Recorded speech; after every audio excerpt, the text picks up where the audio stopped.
السلام علیکم ورحمۃ اللہ وبرکاتہ۔ دنیا کی پہلی کشتی، یہ کب اور کس نے بنائی، یہ کتنے سال میں بنی اور یہ کس درخت کی لکڑی سے بنی ہوئی تھی؟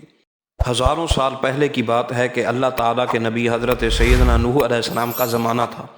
آپ علیہ السلام اپنی قوم کو دین کی تبلیغ کرنے اور ان کو سیدھی راہ پر لانے کی کوششوں میں مصروف تھے۔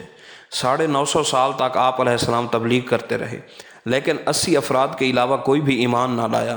جب آپ علیہ السلام اپنی قوم کے ایمان لانے سے نا امید ہو گئے تو اللہ تعالیٰ نے آپ علیہ السلام کی قوم پر آنے والے طوفان کی خبر دی۔ آپ کو ایک کشتی تیار کرنے کا حکم دیا۔ ابھی طوفان آنے میں 200 سال باقی تھے اور آپ علیہ السلام کو کشتی بنانے کے لیے لکڑی کی ضرورت تھی، لہٰذا آپ علیہ السلام نے لکڑی حاصل کرنے کی غرض سے ساگوان نامی درخت لگائے، جن کی لکڑی بہت مضبوط ہوتی ہے۔ یہ درخت 100 سال میں تیار ہوئے۔ اس کے بعد آپ علیہ السلام نے ایمان لانے والوں کے ساتھ مل کر دنیا کی پہلی کشتی بنانے کا کام شروع کر دیا۔ اس دوران آپ علیہ السلام کے قوم کے برے لوگ آپ علیہ السلام کو طرح طرح سے ستایا کرتے اور دل دکھانے والی باتیں کرتے تھے، لیکن آپ علیہ السلام صبر سے کام لیتے اور ان لوگوں کی باتوں پر توجہ دیے بغیر کشتی تیاری میں لگے رہے۔ دنیا کی یہ پہلی کشتی کتنے عرصے میں تیار ہوئی؟ شاید آپ کہیں کہ 1 سال یا پھر 2 سال، لیکن یقین مانیے یہ کشتی کم و بیش 100 سال میں تیار ہوئی۔ آپ سوچ رہے ہوں گے کہ آخر اتنا عرصہ ایک کشتی بنانے میں کیوں لگا؟ اس کا جواب آپ کو تب ملے گا جب ہم آپ کو اس کشتی کی خوبیاں بتائیں گے۔ چنانچہ دنیا کی پہلی کشتی کی چند خوبیاں یہ بیان کی جاتی ہیں۔ یہ کشتی ایک قول کے مطابق 300 گز لمبی، 50 گز چوڑی اور 300 گز اونچی تھی۔ کشتی کے آگے کا حصہ مرغے کے سر جیسا اور پچھلا حصہ مرغے کی دم جیسا تھا، جبکہ نیچے کا حصہ کسی پرندے کی پیٹ کی طرح تھا۔ کشتی کو تار کول کے ساتھ لیپا گیا تھا۔ کشتی میں 3 دروازے تھے جنہیں کشتی کے ساتھ جوڑنے کے لیے لوہے کے کیلوں کا استعمال کیا گیا تھا۔ کشتی میں 3 منزلیں بنائی گئی تھیں۔ سب سے نیچے والی منزل درندوں، پرندوں اور حشرات الارض کے لیے تھی۔ درمیانی منزل چوپائے وغیرہ اور دیگر جانوروں کے لیے تھی، جبکہ سب سے اوپر والی انسانوں کے لیے تھی۔ یہ کشتی کتنی شاندار اور بے مثال تھی، لیکن جو طوفان آنے والا تھا وہ بھی کئی گنا خطرناک اور ہولناک تھا۔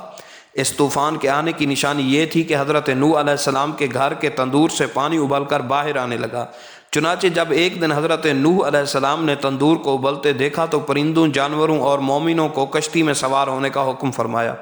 سب کشتی میں سوار ہو گئے۔ طوفان کی شدت میں اضافہ ہونے لگا، اتنی زوردار بارش ہونے لگی کہ زمین کئی جگہوں سے پھٹ گئی اور اس میں سے بھی پانی نکلنے لگا۔ 40 دن تک یہ بارش ہوتی رہی، یہاں تک کہ 40 گز اونچے پہاڑوں کی چوٹیاں بھی پانی میں ڈوب گئیں۔